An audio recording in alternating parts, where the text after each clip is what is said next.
Hitungannya sepersekian detik begitu saya pindah tempat, langsung terjadi ledakan. Begitu saya udah loncat, saya jatuh, ternyata saya jatuh juga di antara reruntuhan kaca. Badan saya udah penuh luka, ini sudah berdarah-darah, sudah sobek-sobek, segala macam. Saya juga nggak sadar itu, nggak berasa apa-apa.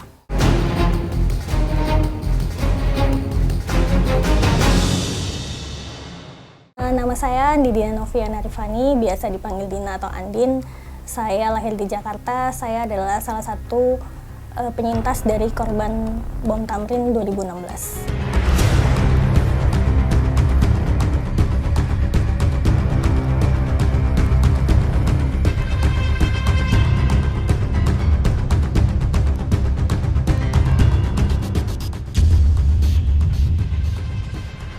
Jadi pada saat kejadian itu sebenarnya kondisinya saya masih bekerja di perusahaan digital agency. Jadi memperbolehkan kami staff-staffnya untuk bekerja remote dari luar. Hari itu memang pilihan saya waktu itu di kafe tersebut gitu. Saya datang kalau nggak salah ya jam 9 pagi udah di sana. Bawa laptop untuk kerja. Setelah setengah jam itu ada insiden kecil, jadi soket mau charger itu nggak ada listriknya gitu di tempat saya duduk saat itu.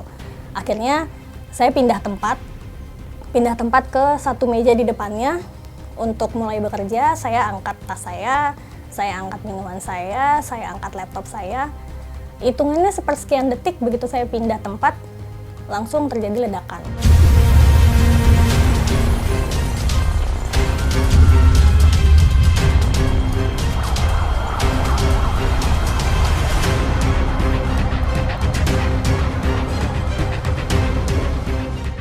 Setelah terjadi ledakan itu, saya sih nggak sadar ya saat itu saya pingsan atau enggak gitu, nggak tahu juga. Pokoknya pas sadar-sadar, suasananya kayak ruangannya tuh udah gelap gitu, udah panas, udah asap di mana-mana gitu.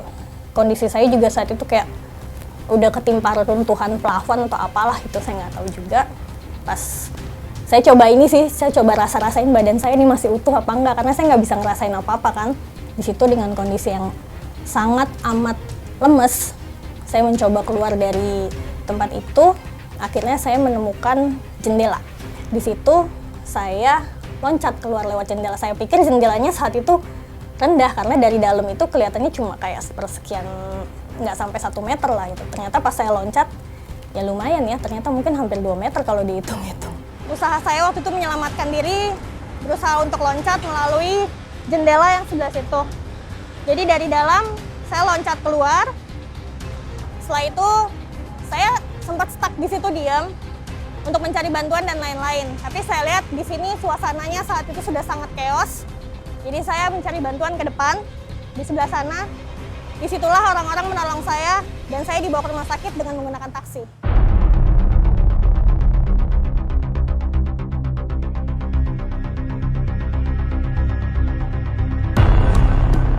Begitu saya udah loncat, saya jatuh, ternyata saya jatuh juga di antara reruntuhan kaca.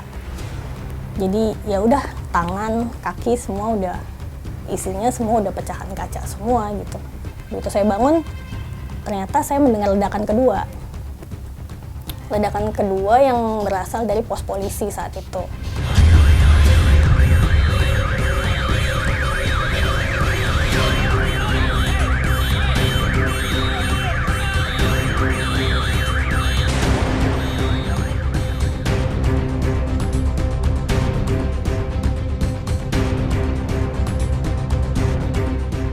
Begitu setelah ledakan kedua saya mau bangun, tapi kondisi saya mungkin telinga saya tuh udah kayak nggak denger apa-apa gitu. Saya cuma lihat orang lalu lalang, lari, jadi saya juga udah kayak apa ini, kenapa gitu, stres sendiri. Dan pada saat itu pun saya belum sadar kalau itu yang meledak bom.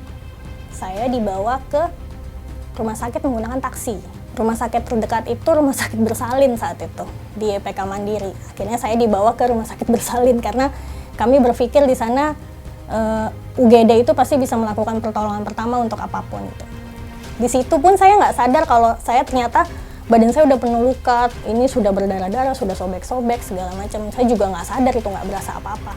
Tapi begitu dibawa masuk ke ruang IGD, susternya pun kaget kalau ternyata badan saya udah luka semua. Jadi kondisinya punggung kiri saya tuh udah apa ya istilahnya sudah bolong gitu, sudah terbuka. Terus tangan saya juga udah nggak ada warna kulitnya, udah darah semua gitu. Di situ baru saya sadar, oh saya terluka parah ini.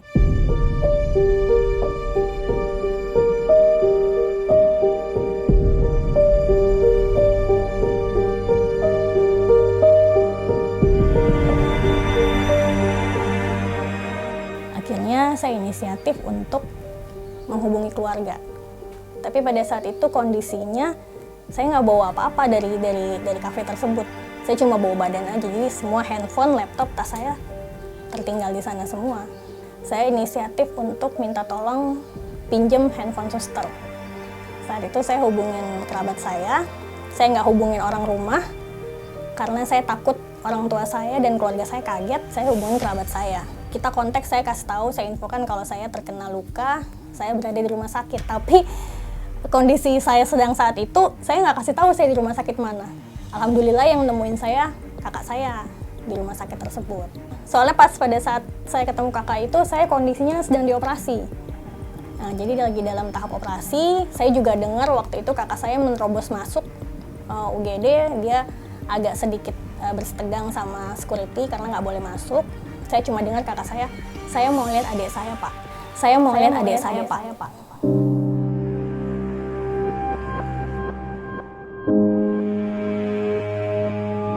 Kalau luka sendiri yang paling parah sih bahu sebelah kiri ya. Karena bahu sebelah kiri itu saya ada 12 jahitan bekas operasi karena waktu itu ada kaca 3,5 cm tebalnya waktu itu masuk ke bahu. Terus juga ada luka di kaki kanan bawah. Di sini ada luka. Jadi kayak kontur tulangnya agak sedikit bengkok kayaknya. Kalau pemulihan sendiri sih lumayan lama ya. Untuk parah-parahnya itu memang sekitar 4-5 bulan itu saya benar-benar nggak bisa tidur. Saya nggak bisa tidur, saya nggak mau makan, teriak-teriak terus. Ya udah akhirnya, aduh.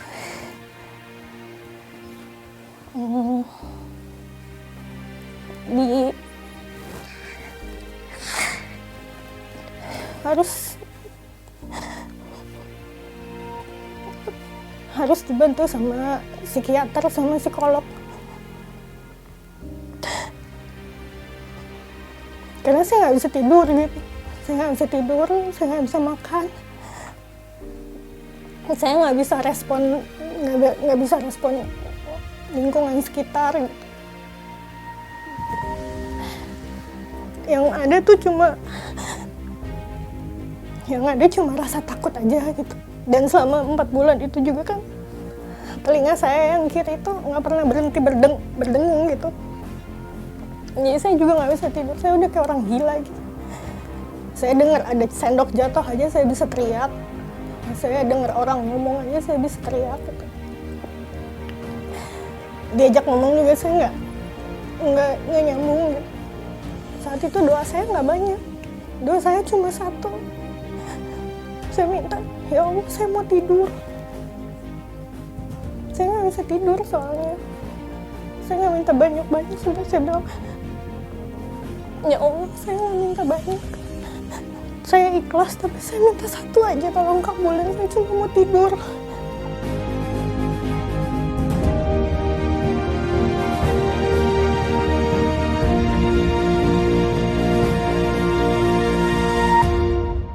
Kalau luka sih sebenarnya udah sembuh sih berapa bulan, tapi traumanya itu yang mungkin sampai sekarang pun saya nggak lupa sih, nggak mungkin kayaknya. Saya cuma harus kayak ngelawan aja sih, nerima aja gitu.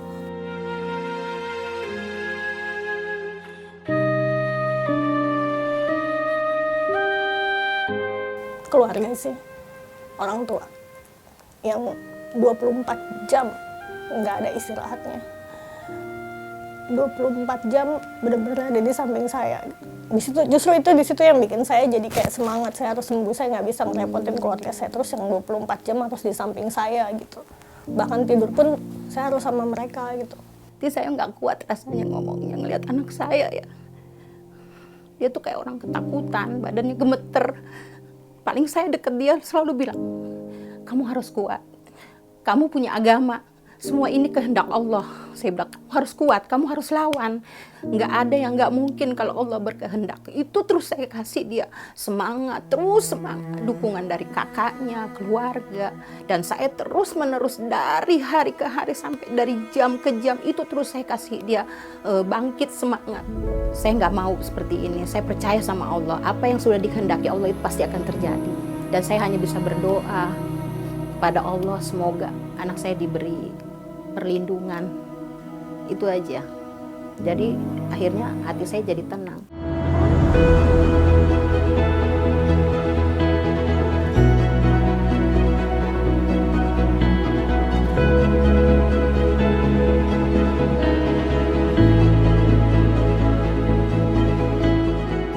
Kalau kerjaannya sih sekarang saat ini saya ada kontribusi untuk nulis artikel, kerja sama beberapa brand, bukan brand-brand besar sih, belum brand-brand besar untuk bikin artikel kayak gitu sih. Ya harapannya semoga kemarin itu dia kena, ya sudahlah.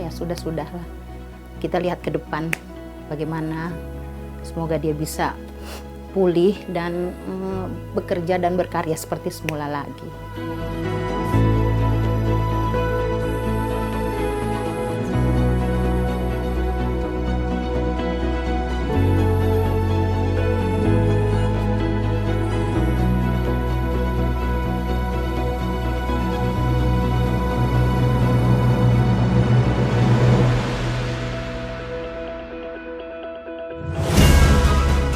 Kalau untuk para penyintas sih pesan saya, satu ya harus semangat, kita harus melanjutkan hidup lagi apapun kondisi kita ke depannya. Kalau soal luka dan trauma, itu memang bukan salah kita, tapi untuk sembuh dari trauma itu tanggung jawab kita sih.